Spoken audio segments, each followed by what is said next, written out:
सरकार ने एक बड़ा फैसला लिया और वो फैसला जुड़ा है देश के 5 सरकारी बैंकों से।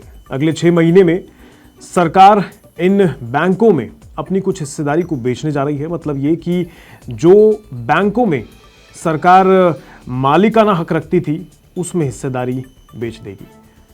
उसका एक हिस्सा अब दूसरे खरीदारों को दिया जाएगा। ये फैसला सिर्फ सरकार के पैसों की बात पर नहीं है, इससे जुड़ी है आम लोगों की जमा पूंजी, शेयर बाजार की हलचल और देश की इकोनॉमिक हेल्थ।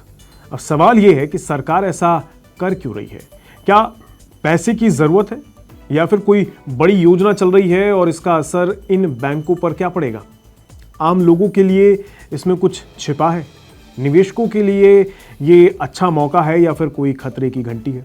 आज की इस रिपोर्ट में हम इस पूरे मुद्दे को समझने की कोशिश करेंगे आसान भाषा में। तो नमस्कार, मेरा नाम है रोहित कौशिक और आप देख रहे हैं मनी 9। सरकार देश के कई सरकारी बैंकों की मालिक है, जैसे UCO bank, bank of Maharashtra, Indian overseas bank, central bank of India और पंजाब एंड सिंध बैंक। इन सब में सरकार की हिस्सेदारी बहुत ज्यादा है, कुछ में तो 90% से भी ज्यादा है। यानी आप कह सकते हैं कि ये बैंक अभी तक पूरी तरह सरकार के भरोसे चल रहे हैं। अब सरकार चाहती है कि वो इन बैंकों की 20% तक हिस्सेदारी बेच दे और इस हिस्सेदारी की कीमत अगर मौजूदा बाजार भाव से देखें तो करीब 50,000 करोड़ तक बैठती है। यानी ये एक बहुत बड़ा कदम है और इस कदम के पीछे 3 बड़ी वजहें हैं। पहली, सरकार चाहती है कि बैंकों को बाजार से पैसा मिले जिससे वो और मजबूत हो सके।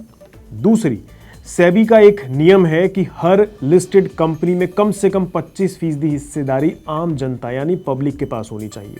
लेकिन इन बैंकों में तो सरकार ही 90% हिस्सेदारी लिए बैठी थी, तो 2026 तक ये नियम पूरा करना ही पड़ेगा।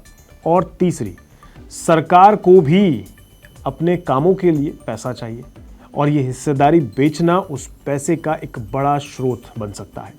अब आते हैं उस बात पर जो आम आदमी को सबसे ज्यादा महसूस होती है, यानी शेयर बाजार पर इसका क्या असर होगा। जैसे ही खबर सामने आई कि सरकार 5 बैंकों में अपनी हिस्सेदारी बेचेगी तो सरकारी बैंकों के शेयरों में जबरदस्त तेजी देखी गई है। इंडियन ओवरसीज बैंक के शेयरों में 4% की तेजी आई। सेंट्रल बैंक ऑफ इंडिया के शेयरों में 2.68% की बढ़त देखी गई। यूको बैंक के शेयरों में 2.7% की तेजी रही। बैंक ऑफ महाराष्ट्र के स्टॉक्स में 2.8% की बढ़त देखने को मिली। पंजाब एंड सिंध बैंक के शेयरों में 3.4% का छलांग लगा दी। अब एक सवाल मन में आता है कि ये बैंकों के शेयर बेचेगा कौन? सरकार खुद तो शेयर बाजार में जाकर नहीं बैठेगी बेचने के लिए। इसके लिए सरकार ने अपने खास डिपार्टमेंट को जिम्मा सौंपा है, DIPAM यानी department of investment and public asset management.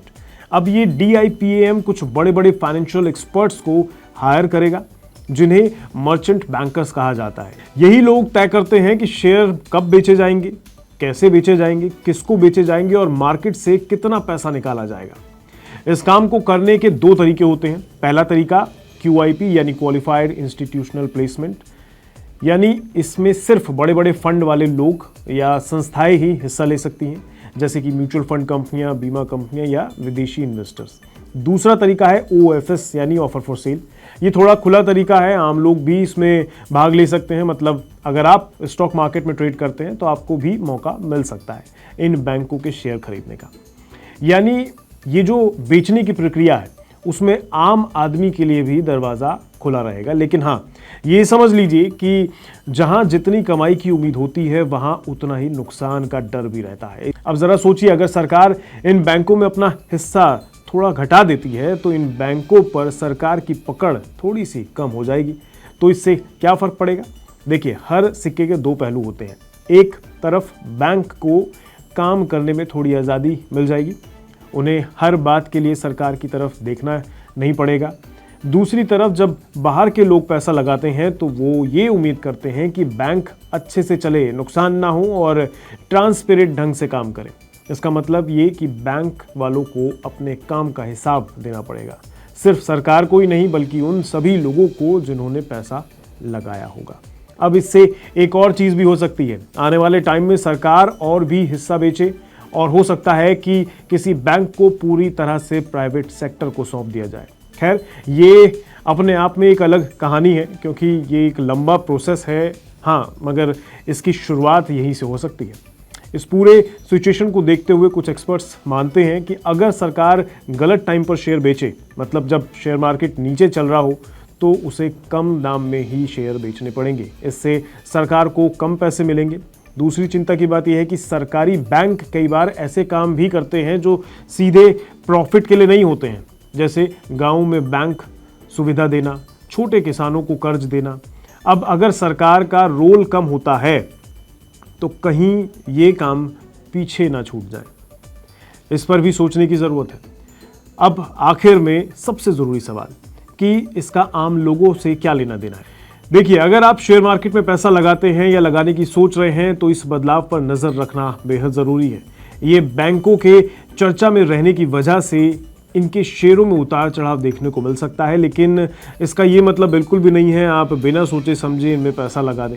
Her stock में रिस्क होता है, इसलिए हमेशा सोच समझकर ही कदम उठाने चाहिए। इस फैसले से बैंकों को थोड़ी आज़ादी ज़रूर मिल जाएगी और ये बैंक अब बाज़ार की ज़रूरतों और नियमों के हिसाब से चल पाएंगे। आपको ये डिटेल रिपोर्ट कैसी लगी हमें कमेंट बॉक्स में ज़रूर बताइएगा और मुझे दीजिए फ़िलहाल के लिए इजाज़त। मिलूंगा किसी नए रिपोर्ट में। नमस्कार।